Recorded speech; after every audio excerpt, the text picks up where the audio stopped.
Throughout our lives, we meet people who make us feel alive. People who make the good times great and the bad times bearable. Our stories are so intertwined it feels as if nothing could tear them apart. Then there are moments in our lives when we have to change rapidly. The gradual growth we experienced before feels like a luxury, and within a short space of time we are unrecognisable. Those moments are capable of tearing stories to shreds, to send people off in opposite directions. Sometimes it's an event beyond our control. Sometimes it's a personal choice that we can heal. Sometimes it's a mixture of both. A triggering event can cause someone to reevaluate their goals, relationships, their whole life in general. Sometimes the relationships that were helping both parties to grow stop being mutually beneficial. It feels as if one only takes while the other gives, and if that is the case, then you need space. Space from the person to see how and if you want to move forward. Just because you've been friends with someone for over a decade doesn't mean you have to stick by their side if you no longer feel valued. And it's easy to say you should just talk to them.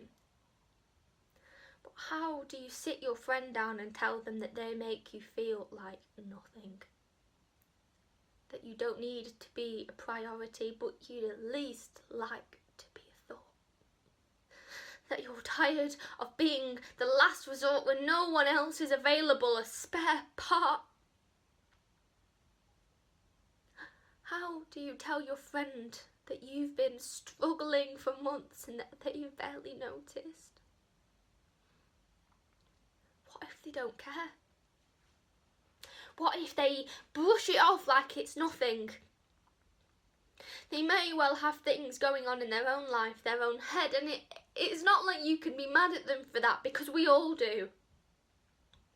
But why were they so upset when I started to create distance? Started to remove myself from my own well-being?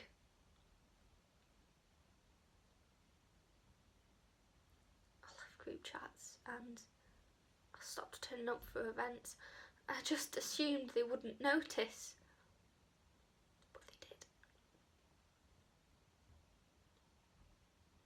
Months. It took them months to show they cared. And did they do it by asking what was wrong or how I'd been?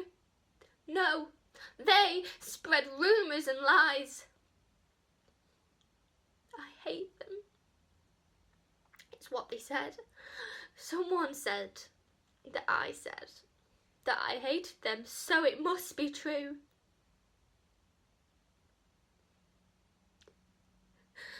Grapevines. Truth is, I didn't hate them. They were my friends and I loved them all. Distancing myself was the hardest decision I have ever made.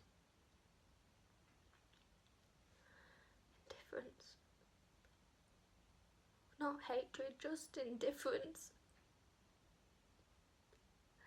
That is all I have left to give.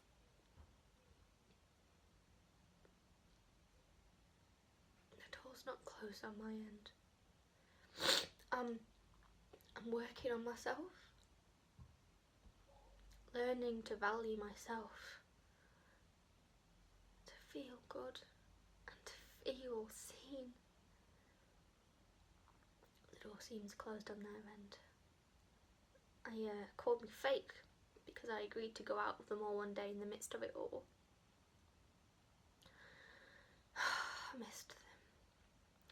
I was scared to see them because of the rumours, but I missed them.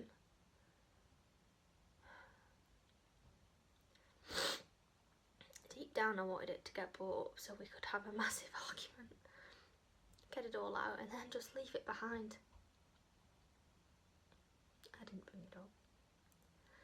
I sat and I chatted and tried to make jokes and tried to be the person they knew when we were growing up, but I'm not. And they aren't either.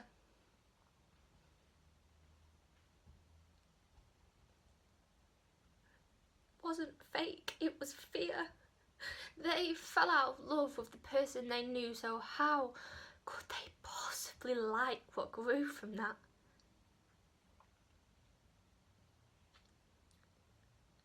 Fake. I keep thinking about it over and over, that I'm fake because I went out with them when I hated them. Not only that, they went as far as to say that it made them doubt our entire friendship. Now, I might be long-suffering, but even I couldn't fake something for that long.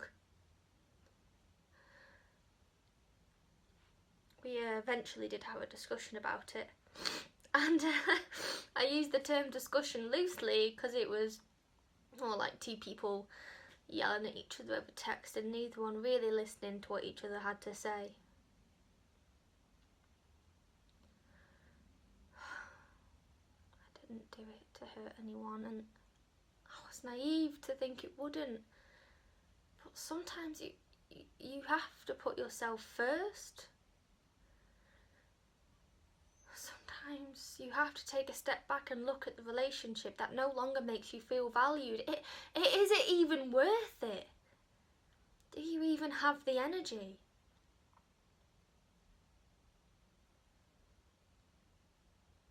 I just wanted to feel like they actually cared I was there.